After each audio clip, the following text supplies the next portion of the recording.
And welcome to my YouTube video. I do it every Wednesday, give you an update on what I think the market's going to do, what it's doing, and let's get started. Okay, you can see the market has been in this tight range for quite a while now, okay?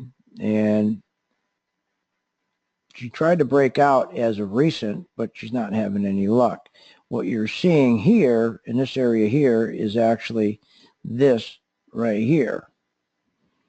You see all these dojis here, these little candlesticks here? And what are these candlesticks? All these little tiny candles. Those are called dojis. And what does dojis mean? This is the S&P. Dojis mean that these are candlesticks where there's a tug of war between buyers and sellers. They're indecisive what they should do. It indicates a trend change may be happening. And that's what we've been having right here. This is unbelievable. I've never seen it go this long where we're trading in such a narrow range. The other thing that's incredible is the reason why it's doing that is because nobody wants to sell their stock. And why is that? Because the VIX index, which indicates fear, is just incredibly low. You look at it on here. The VIX index is just so low. And what does that mean? Well, the market is run by fear. When you have fear, the stock market goes up. When there's no fear, it goes down. Fear creates volatility. You probably heard the saying that the wall of worry. Stocks go up on the wall of worry, okay? And so when there's no fear, what you're getting in essence is this right here. Instead of volatility, you're getting this. So instead of where you're getting a market where you got nice volatility every day, you can make money, you're getting no volatility at all. What's causing this volatility or this situation? Well, very simple. What's going on is this. The market doesn't quite know what to do anymore, because if you remember, the reason why they did QE right here, going back to 2008 and 2000 right here, where they started 2008, Bernanke put the QE in and 0% financing because he was really worried that our $20 trillion debt would implode, because we pay on that debt about $225 billion a year in interest, okay, payments. For every 1 point, okay, rate hike, that would bring it up another. I'm sorry, yeah, I'll bring it up 100 billion. We can't even make the 2.25. We have to borrow money or we print money. So he was very worried about that. So he said, then I'm going to keep interest rates low. That way the reason why they keep interest rates low, because it benefits the government, because they're the biggest borrower of money. And when they can borrow money near zero interest rate, they don't have to worry about the debt imploding. And the QE, the quantitative easing, okay, that'll push the stock market up, and that'll get all the CEOs all excited, and they'll go out and start hiring people, and they'll start doing capital investment in their company. They'll start buying new machinery and so forth, and that's what. But he was stupid. I mean, he's a educator. He's not a businessman. It doesn't work that way.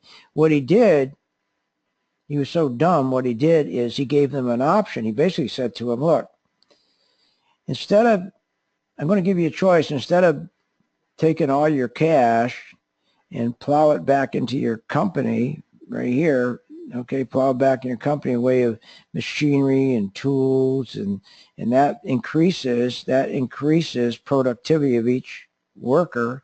And then when productivity goes up, that increases wages. When wages go up, they spend more on durable goods and everything else, and then that's more profits, and stocks go up, and more people work, and the economy grows. That's all good." All right, but he was stupid. What he didn't figure out was this. The CEOs, why would they put money into their factory? So if I had $1 million, why would I buy new tools, okay, and IT and trucks and all the equipment I need to make my workers more productive? I could care less about my workers being productive. I'm the CEO. The stock market is tied to my income, to my bonuses. So I'm going to take the $10 million instead of buying equipment to make them more productive, to grow the economy, I'm going to take the $10 million and buy stock, buy my own stock back so that my stock price keeps going up and I keep getting my bonuses. That's what all the companies did, and that's how we got this big move, because everybody was buying their own. But not only were they taking the 10 million they had in cash and buying stock, they went out and borrowed another 7 trillion. The S&P 500 companies borrowed 7 trillion interest-free to even buy more stock back. And that's why we had this big explosion, all stock buybacks. Okay, QE stopped right here, but then the stock buybacks continued in there even to today. But now it's stopped, because what's happening is we got a real problem. The debt is getting so heavy now that they can't meet that 225 billion. So they got to make sure they're not going to raise rates. So to reach it, what they're doing is printing money. And the problem is, the more money they print, that means the value of the dollar, okay, the value of the dollar goes down. When the value of the dollar keeps going down, that's really hurting, okay, purchasing power. And then the middle class gets hurt. And the middle class is no more middle class, but they're now poor. And then you go from poor to poverty. So that's how it's wiping out the middle class, because the value of the dollar is going down because of all the printing of the money to go and pay our 225 interest on the 20 trillion, but it's not 20 trillion. There's another 76 trillion we also have to pay interest on, because that is all our Medicare, Medicaid, and all those other programs. So now what are they going to do with the stock market? Now the stock market's up here. Okay, let's take the stock market. Now the stock market has run up to here, and now it's failed because, again, there's so much debt, and it's failed up here. So there's one or two things. If they take the punch bowl away, then that means the stock market will tank. Remember what happened in January and December when they raised rates by just a quarter point, which increased the payments to up by $50 billion. The stock market dropped 14%. Whoa. Okay, it dropped 14% when they increased the rate. So now they're saying, well, we can't increase the rates because we do that, that'll really hurt the market. So we'll just keep doing some trickery. We'll keep telling everybody that we're going to increase the rates, but when it comes to increasing, we won't do it. This way people will keep going out and keep refinancing their debt and keep the economy going. And we just won't tell them the truth, and we'll just keep on every time when it's ready to raise rates, we'll come up with an excuse. Well, those excuses are over now, because what's happening now is this. All the big money has left the market, okay? The institutions, they've gone, okay? So the institutions, they have left. And what they've done is this. These guys here, they bolted. So who's that? They left. That means the big hedge funds are gone. They took their money out. 401ks, most of them took their money out. The pension fund managers took their money out. The big banks took their money out. Well, shouldn't the market be collapsing? Yes. But what they did instead, the Fed went in and made sure that the 10-year Treasury, they went and bought more Treasuries to drop the yield, to keep the yield down, to drop it down to 1.5%.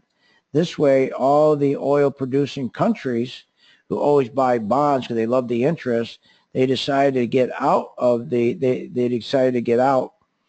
bond market, and it forced them out and put them into the stock market, which again turned around and propped it up. So that's what's propping up the stock market right now. Is all the oil-producing countries, they don't want the interest at 1.5% when they can get dividends on S&P 500 stocks at 2.5%. So they're holding up all this economy, all the stock market, while all the big boys are left. They don't want to get back in because they're waiting to see if there's going to be quantitative easing. Well, if they do more quantitative easing, yes, the market will go up. Okay, but the problem with quantitative easing, the economy will continue to get even worse. So let's say the economy's done this. It's gone up like this. Now the economy's coming down. If they do more quantitative easing, it'll even come down further. Why? Because when you do quantitative easing, and what happens is the more that you offer to CEOs money at interest free, okay, what they're going to do is they're going to borrow money to buy their own shares back, and they're going to use their all the money cash they have to buy their own shares back, and that's going to drive the stock market up because that's where they make their money for themselves individually.